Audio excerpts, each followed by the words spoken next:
So earlier today, Yonko Productions over on Twitter was doing a Twitter thread or Twitter feed or whatnot. I guess explaining or giving his thoughts and whatnot. So what I'm gonna do is I'm gonna read what he tweeted out, and we'll go from there, I guess. All right. So he says here, Verve is a concept. Verve as a concept is so powerful, but so dangerous when you think about it. Creating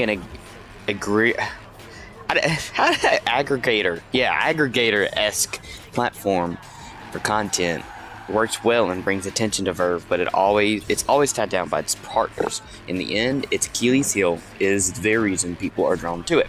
On the flip side, companies that choose to host their content on Verve can drastically impact their subscriber base by directing them to Verve without a guarantee that those customers will stay loyal to their brand when they leave.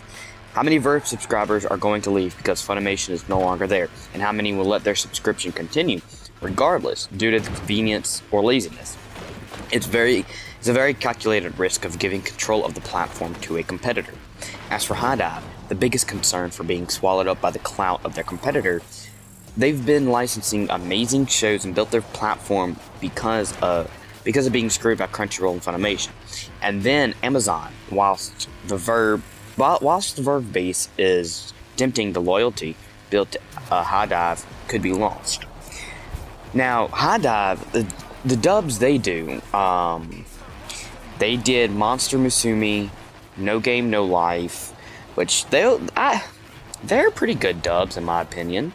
I believe they did Sword Art Online dub. I'm not too sure about that one. Same thing goes for Is It Wrong to Try and Pick Up Girls in a Dungeon? I can't remember if they did those two dubs, but I know they did the first two I mentioned.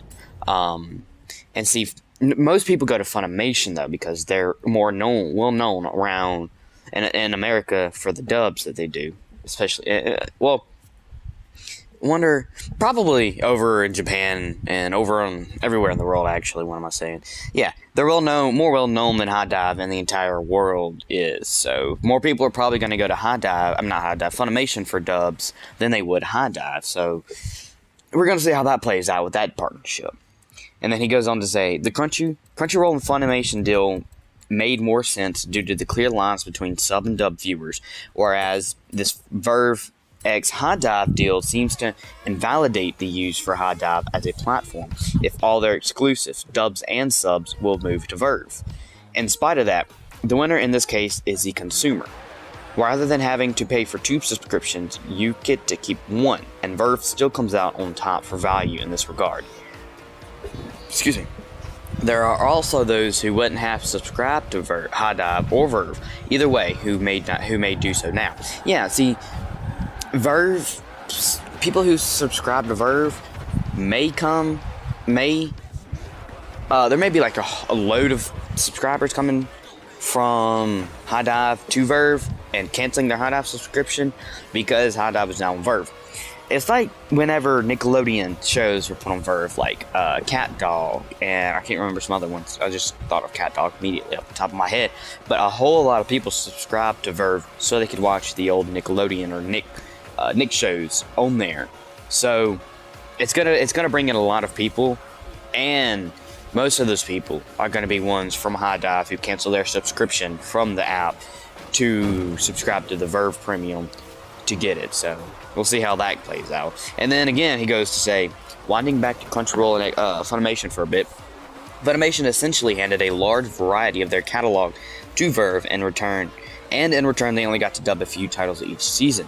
The partnership shouldn't have extended to back catalog titles since it reduced Funimation's value as a service. And someone replied saying, I want to know if this decision is going to affect the anime industry positively in any way, because that is what I care about the most. And then Yonko went to say, more competition between services, a return to Crunchyroll and Funimation bidding against each other.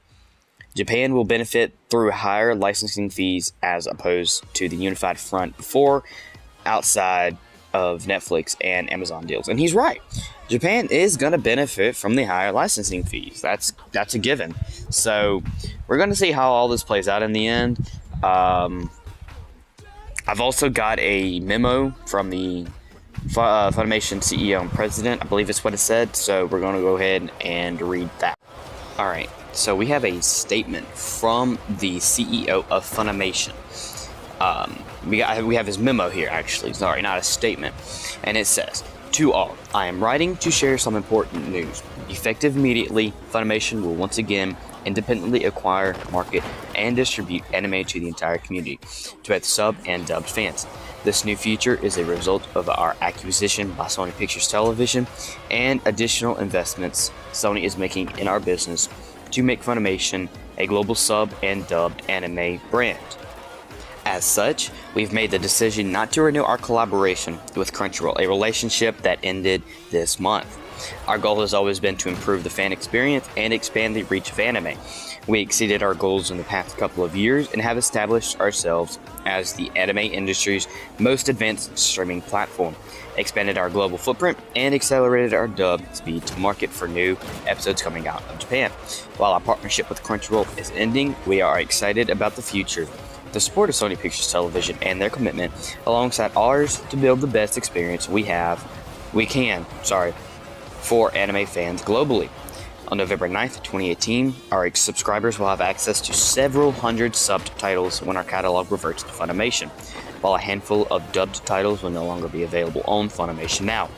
All the titles licensed during the partnership will continue to be shared with Crunchyroll and available to Funimation Now subscribers.